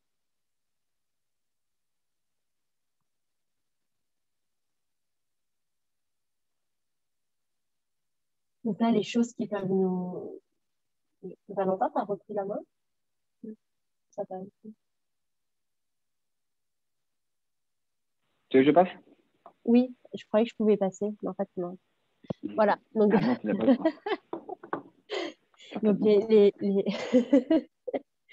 les premières choses qui nous interpellent ici, ce sont les dates. On voit qu'ils font une analyse de leurs besoins en 2013 pour faire une mise en production en 2018. Il y a eu 5 ans entre les deux. On se demande si, voilà, est-ce que les besoins sont toujours les mêmes 5 ans après, surtout voilà, sur une application voilà, de facture, un logiciel comptable. Enfin, 5 ans, voilà, les choses changent, donc on peut déjà s'interroger ou du moins leur demander. Est-ce qu'entre 2013 et 2018, vous êtes sûr que vos besoins n'ont pas changé et au final, est-ce que cette application est toujours adaptée à votre stratégie? Voilà, il y a Madame Rubio qui a dit est-ce que l'application est conforme avec le RGPD? C'est une question qui se pose. Oui, oui, oui. Est-ce que l'application traite de données sensibles? Et si oui, comment ces données sensibles sont traitées et sécurisées, bien sûr. Alors ensuite, on nous dit que la méthodologie avec un cycle en V. Donc il y a 2 grandes méthodologies en gestion de projet informatique, le cycle en V et les méthodes agiles. Le cycle en V, on décide au début de l'ensemble des fonctionnalités que l'on veut, de la couleur la couleur des onglets. Vraiment, on décide de tout dès le début. Ensuite, on développe, on teste, on met en production et on utilise. Il n'y a pas de variable d'ajustement possible, alors que les méthodes agiles, c'est des méthodes plus récentes où on décide dans les grandes lignes de ce que l'on veut, mais il y a des variables, on peut ajuster au fur et à mesure les fonctionnalités, les couleurs, etc. Donc là, le cycle en V peut expliquer le fait qu'ils aient commencé en 2013 et fini en 2018, c'est qu'il y a dû avoir des petites modifications entre-temps qui ne sont pas prévues à l'origine, et ça peut expliquer un débordement temporel. Alors, on nous dit qu'il y a peut-être un défaut de pilotage sur la MOE et les prestataires. Alors, en effet, puisque normalement, la MOA, maîtrise d'ouvrage, est censée faire le lien entre les clients, ceux qui demandent, et donc les métiers, et la MOE, qui est la maîtrise d'œuvre, qui, elle, va coder, va vraiment faire les choses très techniques. Et là, il y a un défaut de pilotage, puisque la MOE n'arrive pas à s'accorder sur les données à reprendre. Normalement, ça, c'est quelque chose qui doit être défini, cadré dès le début du projet. Et donc, le directeur d'établissement a décidé de faire l'impasse sur la réconciliation des données. Alors, ça, c'est quelque chose d'extrêmement grave et d'extrêmement porteur de risque, puisque, on met un nouveau logiciel, on ne sait pas quelles données on prend, on ne sait pas sous quel format on les reprend. On n'est pas sûr qu'elles s'adaptent toutes correctement au nouveau logiciel, puisque le format des données, la façon dont elles sont organisées peut changer. Et donc, il y a d'importants retards de saisie et de paiement qui se sont accumulés. Voilà, là, on identifie clairement le risque à la fois comptable, risque aussi, là, on a un risque d'image.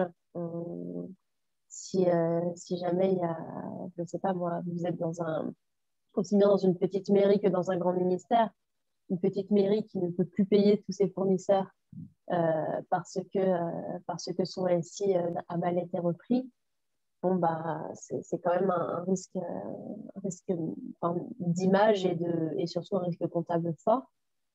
Madame Rubio nous dit qu'il faut voir le contrat de la MO et de la MOA, exactement. S'il y avait des pénalités, ont-elles été appliquées, puisque là, on est quand même sur un sujet, sur un gros sujet. Valentin, on peut passer à la slide suivante. Donc voilà, donc les observations, donc on en a déjà beaucoup parlé, donc un grand dérapage qui a mené à voilà, donc, un grand décalage, enfin un potentiel en tout cas décalage. Donc ça, c'est à vous de voir dans le cadre du contrôle. Est-ce qu'entre les besoins et ce qui a été livré, ça correspond? Un projet externalisé, donc là, comme on l'a dit, vous pouvez aller voir les contrats.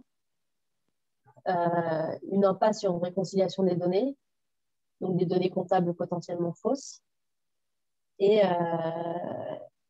voilà, absence de tests. Et donc ça, normalement, il doit y avoir des tests que vous pouvez demander, puisque chaque nouvelle fonctionnalité développée dans un outil ou chaque nouvel outil déployé doit faire l'objet de tests pour s'assurer que tout fonctionne correctement et que, on en revient à ce qu'on disait au début, la DSI n'est pas n'est pas un centre de coût, mais doit apporter de la valeur à l'organisme.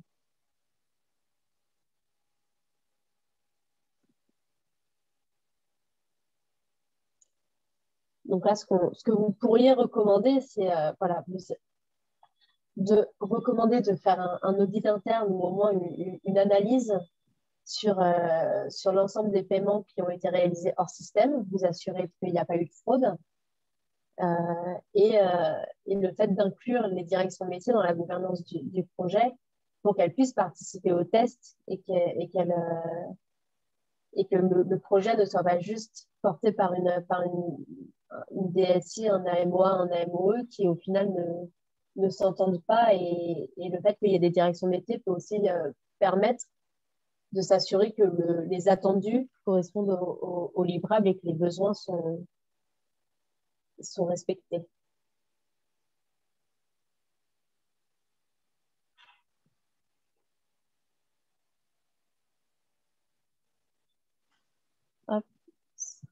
Hop, super, on va passer au quiz. Alors là, je pense que je vais couper mon partage d'écran. Anne-Claire, est-ce que tu es là? Parce que je pense pas que j'ai les droits de faire le quiz là, si je ne me trompe pas. Je vais te créer animateur. Super.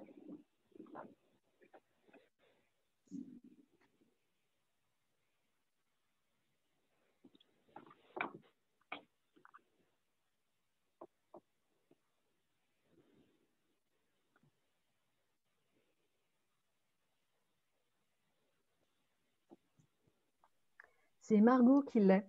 C'est à elle de te créer animateur. Mais Marco, lance le quiz. Oui, pas. Alors, sondage, lancer le Je ne peux sondage. pas te déroger par contre. Ouais. Voilà.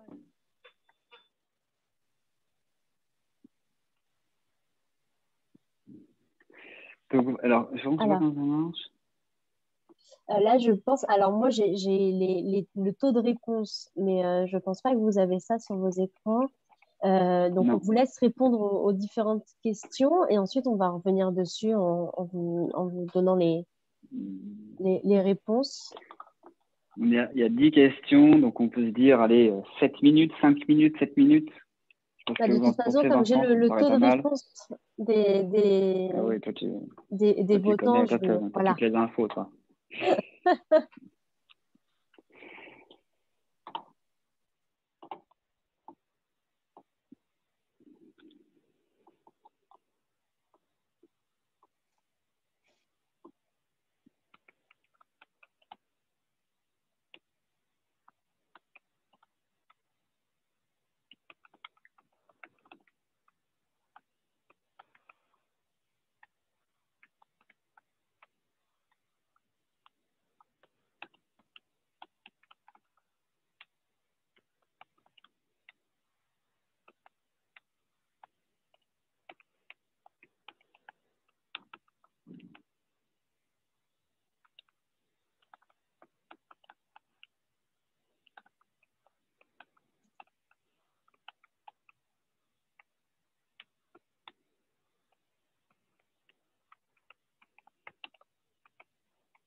Je ne sais pas où on en est sur le sondage, mais je crois par contre, il faut bien cliquer sur soumettre à la fin, je crois, pour que ce soit pris en compte les réponses. Non, Margot, je ne sais pas si tu vois, toi. Micro. Pardon. Je vois qu'on a quelques réponses, mais j'ai l'impression qu'il n'y a qu'une personne qui a cliqué en effet à la fin sur soumettre les réponses. Ah, ça y est, j'ai 3 personnes. Bon, ça avance. 4. Bon.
Alors, on a 9 votants.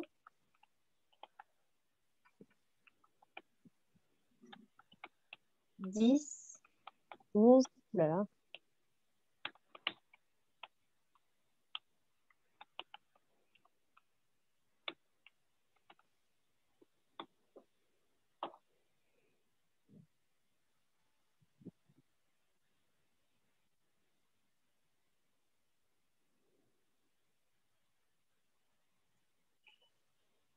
Est-ce que certaines personnes sont toujours en train de faire le quiz parce que je ne sais pas. Parce on a 11 sur 14, ce qui me paraît être un très bon score. Mais comme par exemple Valentin, je ne sais pas si tu l'as fait, je ne sais pas si Vincent l'a Je fait l'ai fait, moi, je aussi. l'ai fait. Ah Margot, Est-ce qu'on je est l'ai pas fait, mais 100% des je crois que réponses? je connais un peu les réponses. Je voulais pas tricher, tu vois. J'ai déjà fait l'an dernier. Je pense que je vais pouvoir mettre fin au sondage, sauf si quelqu'un se manifeste.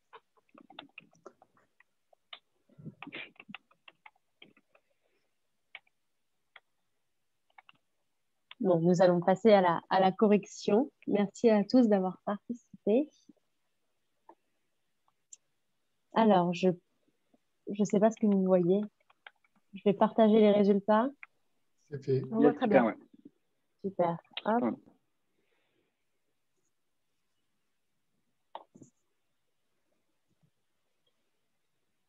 Alors,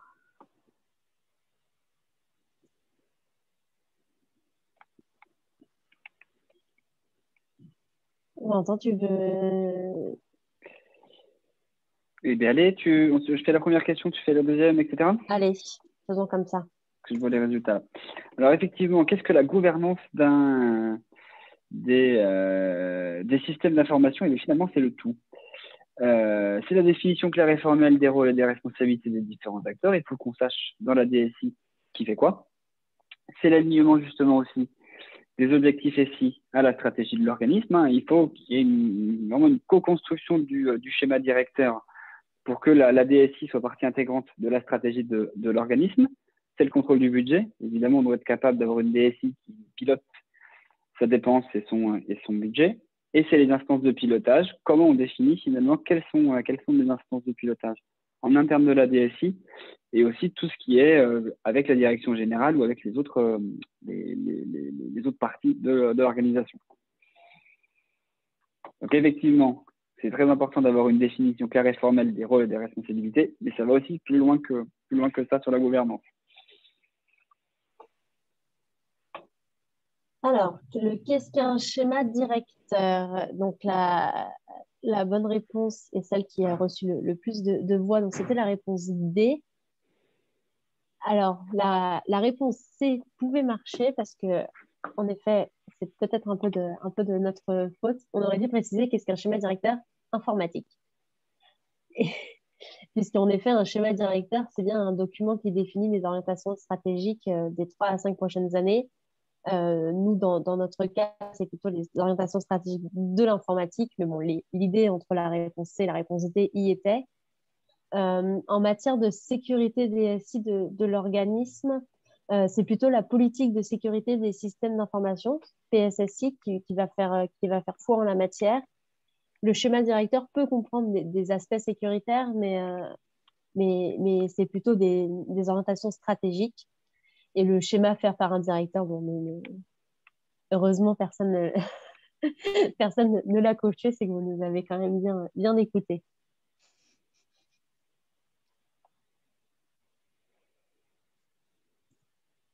Hop. Alors, question 3. Quels sont les documents clés qu'on va retrouver dans une DSI?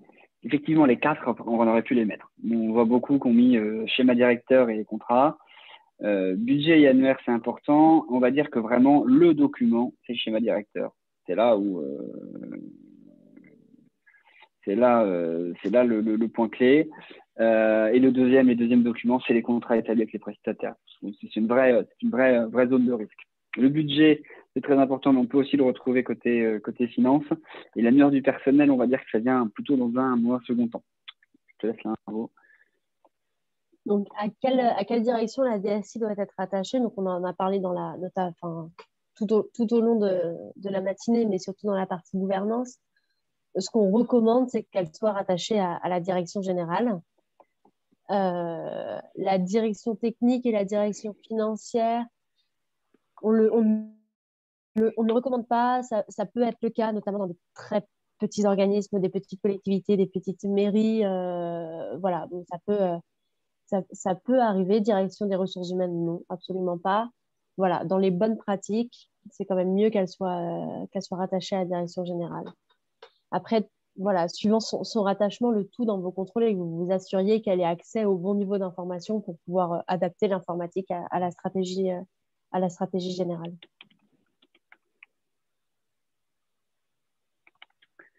Hop.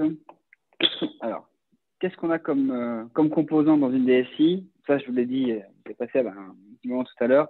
C'est le run et c'est le build. C'est l'exploitation et la maintenance et la construction et développement de systèmes d'information. Je vois pas mal de personnes qui ont répondu technique et fonctionnel. Ça, effectivement, on va pouvoir le retrouver plutôt, mais dans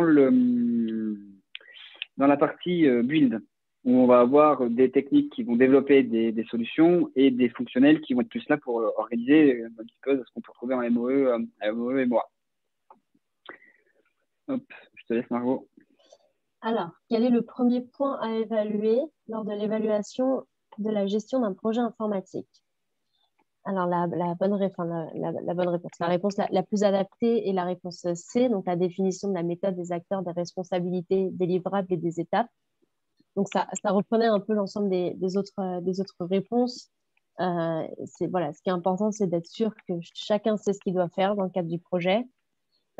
Chacun porte ses responsabilités.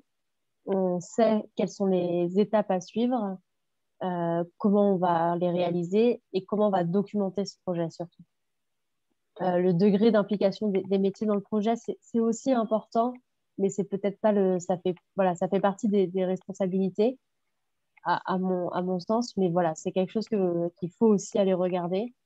Et ensuite, la réponse A et la réponse B s'emboîtent un peu dans la réponse C.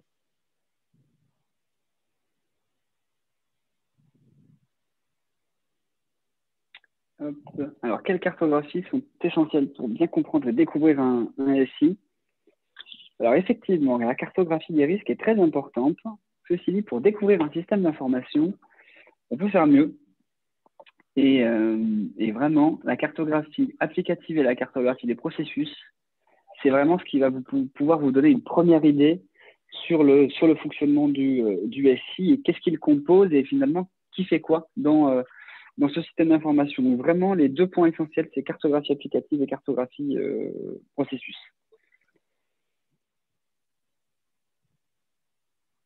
Alors après, comment s'assurer que la salle informatique est bien sécurisée? Alors, l'ensemble des réponses sont justes. On va contrôler l'accès aux locaux. Donc, seul un nombre très restreint de personnes doivent avoir accès à la salle informatique. On va recommander un accès par badge avec des caméras. Utiliser des alarmes pour identifier les intrusions. Donc, ça, c'est absolument nécessaire. Et protéger contre les incidents environnementaux. Donc, par exemple, l'incendie, l'inondation, la panne électrique. On va vérifier qu'il y ait bien une clim. On va vérifier qu'il y ait bien du gaz neutre qui puisse être déclenché en cas d'incendie. Voilà, on va vérifier vraiment tout. C'est très, très matériel, la sécurité d'une salle informatique.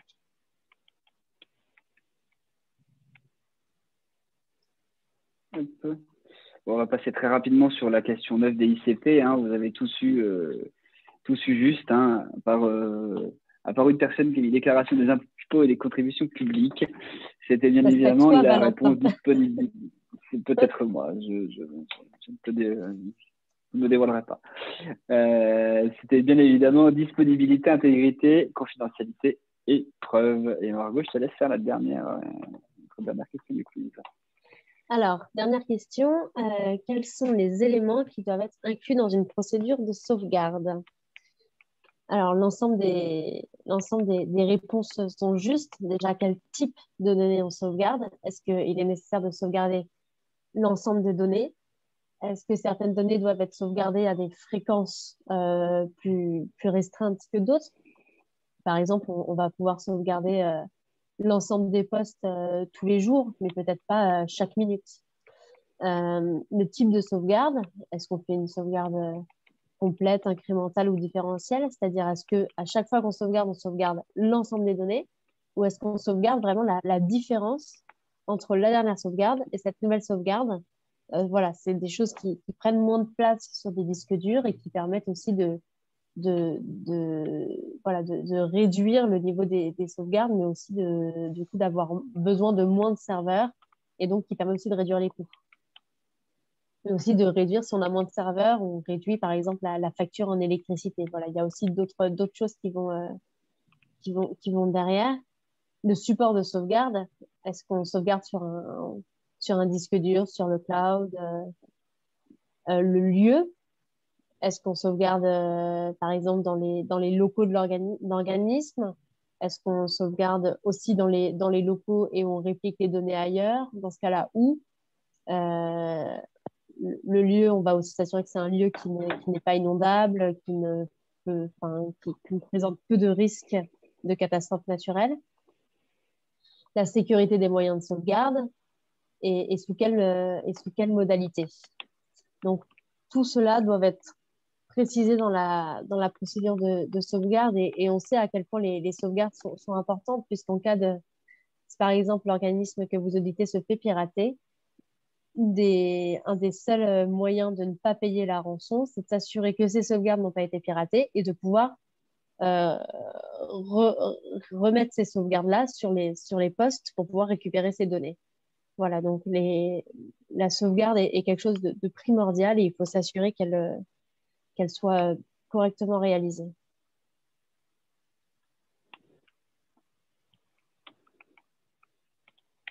Alors maintenant, il nous reste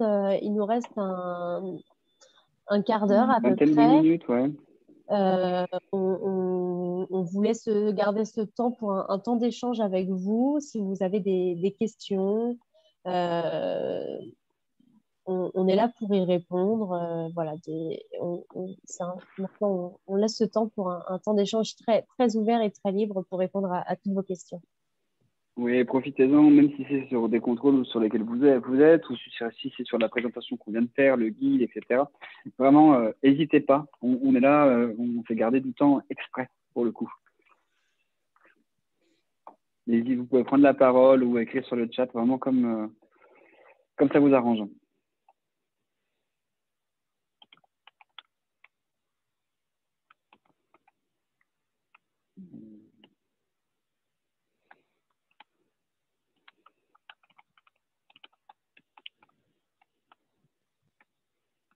Pour lancer un peu la discussion, je vais aborder un des points qui est abordé dans le support de formation qui est ce modèle, c'est que dans le secteur public local, c'est encore plus marqué que pour l'État, il y a en quelque sorte deux systèmes d'information.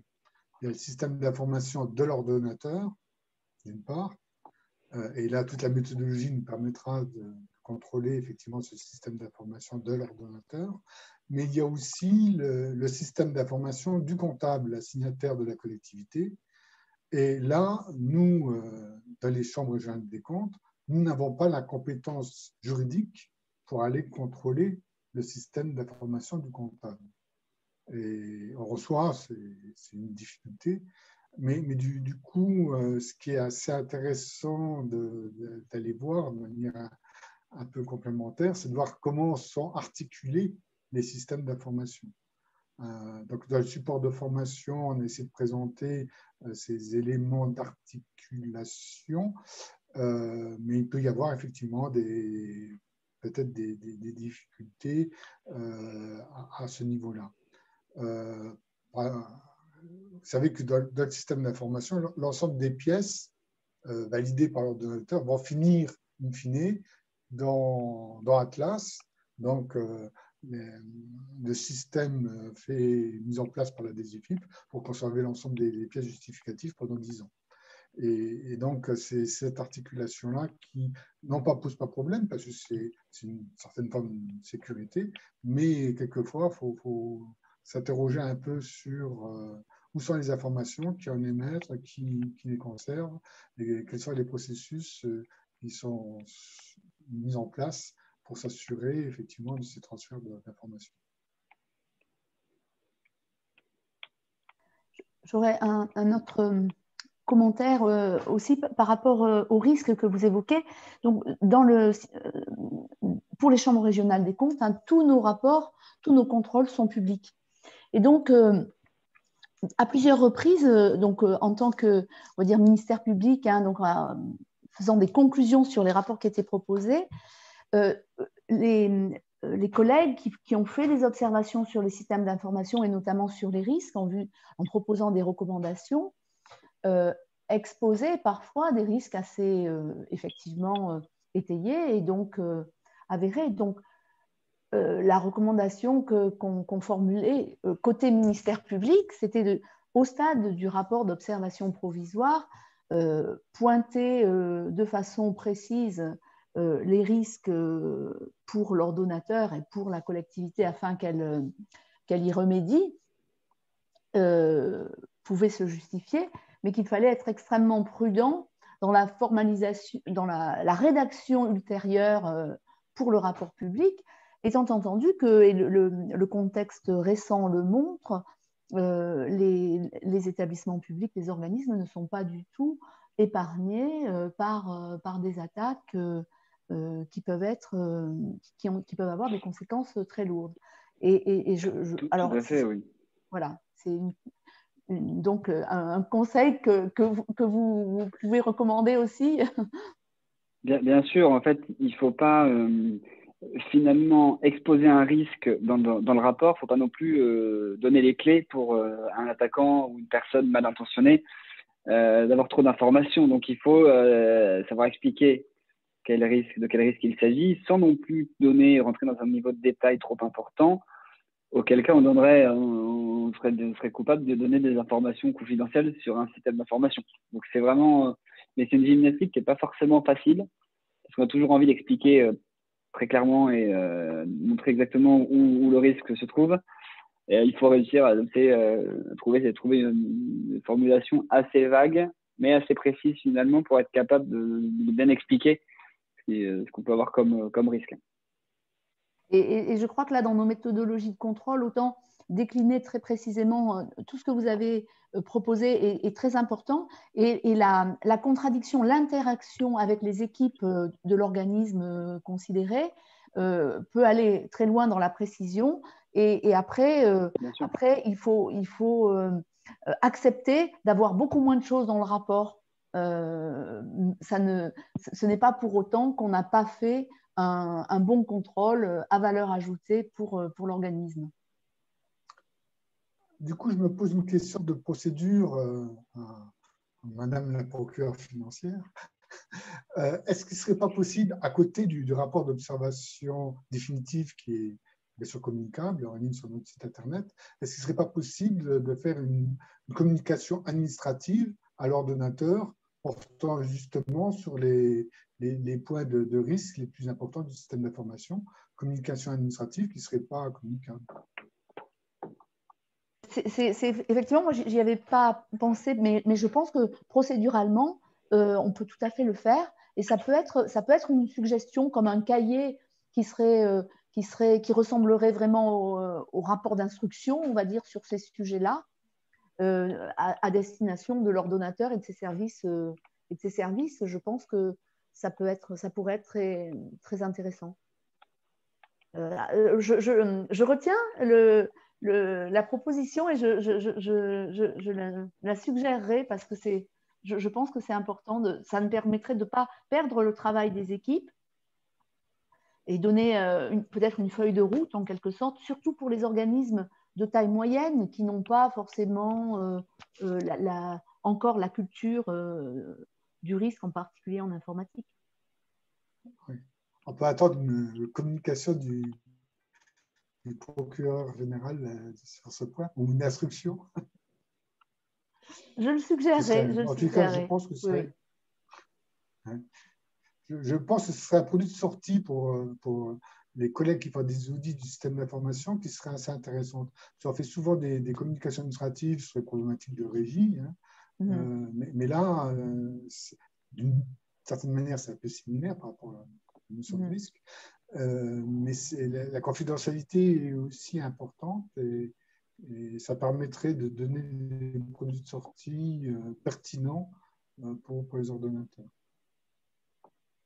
Oui, je retiens. Merci beaucoup, Vincent.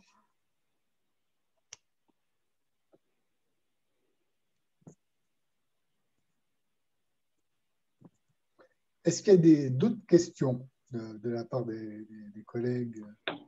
N'hésitez pas soit à utiliser la boîte chat, soit à prendre la parole tout simplement.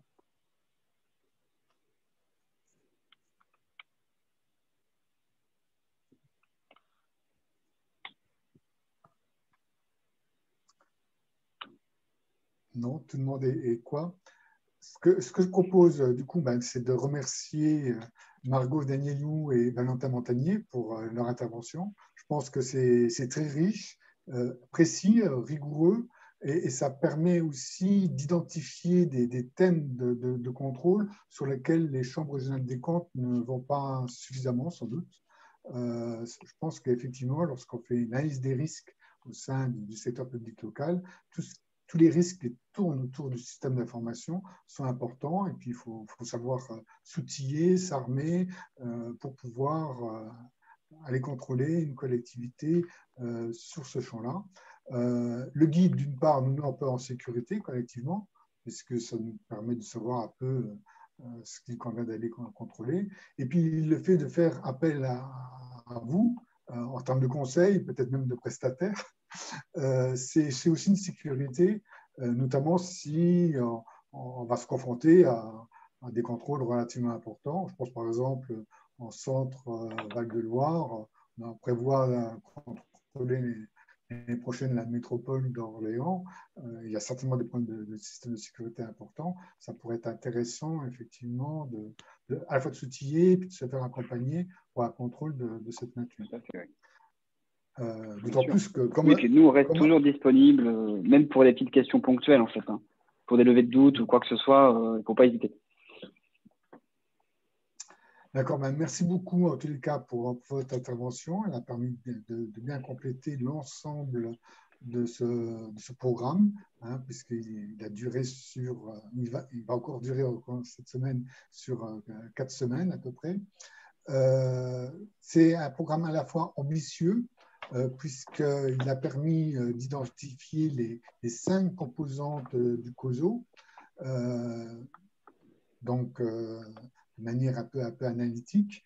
Il est ciblé aussi, pas uniquement sur l'objectif de fiabilité des comptes des collectivités, mais aussi sur l'objectif de conformité aux lois et règlements, et par-delà ces deux objectifs traditionnels que nous recherchons dans nos contrôles dans les chambres régionales des comptes, il y a aussi l'objectif de performance. Donc, l'objectif, est-ce que la collectivité a mis en place un dispositif de maîtrise des risques pour atteindre les objectifs qu'elle s'est donné, par exemple dans son projet de mandat. Et ça permet aussi d'élargir un petit peu la prévention des risques aux différentes structures qui font satellite autour de la collectivité pour voir en quoi ces structures sont aussi porteuses de risques sur la gestion de la collectivité dans son ensemble. Donc, c'est une formation qui se voulait ambitieuse. Elle est adossée à un support donc, sur son modèle que nous avons voulu à la fois synthétique, mais aussi riche, dans le sens où de nombreux liens hypertextes renvoient vers une documentation beaucoup plus abondante. Par exemple, il y a un lien hypertexte vers le guide de support d'audit des systèmes d'information, mais ce n'est pas le seul lien hypertexte. D'autres liens hypertextes vont permettre aux collègues qui le souhaitent de pouvoir compléter leur formation par-delà le contenu plus synthétique du cours. Et ce que nous vous proposons, et ce qui sera mis en ligne le 2 juillet, c'est aussi une note synthétique. Parce que l'an dernier, les personnes qui avaient bénéficié de cette formation ont souhaité avoir un retour un peu synthétique pour comprendre, comme c'est un peu foisonnant quand même, d'avoir une ligne de conduite claire qui permette de savoir à quoi s'en tenir d'une certaine manière lorsqu'on s'engage dans le contrôle du contrôle interne au sein d'une collectivité territoriale. Donc, cette note synthétique qui fait 7-8 pages vous sera communiquée, donc mis en ligne par Anne-Claire la semaine prochaine. Ça vous servira un peu de synthèse sur la formation, un point de repère qui est important pour ensuite revenir sur Moodle si vous souhaitez compléter. Alors, Moodle vous sera maintenu pendant quelques mois, puisque vous êtes bénéficiaire de l'information, vous avez les droits d'accès à Moodle. Donc, vous avez la possibilité de continuer à consulter toutes les informations contenues, tous les supports pédagogiques contenus sur ce support pendant quelques mois, d'ici la fin de l'année. Ce qui vous permettra, par-delà, je dirais, la session regroupée du 4 juin au 2 juillet, de continuer, notamment pendant l'été, où vous avez un peu plus de disponibilité, pour compléter votre information sur l'ensemble des éléments qui sont mis à votre disposition grâce à cette modalité de support pédagogique.